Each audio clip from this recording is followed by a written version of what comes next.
దిద్దుబాటు జరగాలి అంటే కొంతకాలం కష్టపడాలి, తప్పదు. ఏళ్ళనాటి శని జాతకంలోకి వచ్చిందనుకోండి, ఎందుకు భయపడతారు? ఆయన కష్టపెడతాడు. శనైహి చరహ, మెల్లమెల్లగా వెడుతూ కష్టపెడతాడు. కానీ ఆ కష్టపెట్టడం వల్ల ఏమవుతుందో తెలుసా అండి? గొప్ప పరిణతి వస్తుంది, గొప్ప అనుభవం వస్తుంది.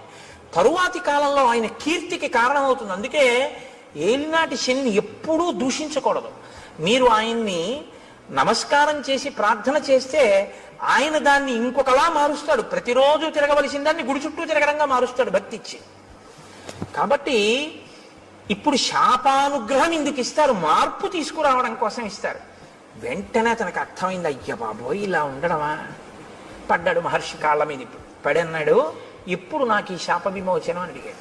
అయితే మారావు కదా, ఇప్పుడే అన్నారు అనుకోండి, ఆ బుద్ధి మళ్ళీ మారిపోతుంది. అందులో ఆ బాధ ఏమిటో తెలియాలి. ఆయన అన్నాడు, యదా చిత్వా భుజౌ రామ త్వాం దహే ద్విజనే వనే తదా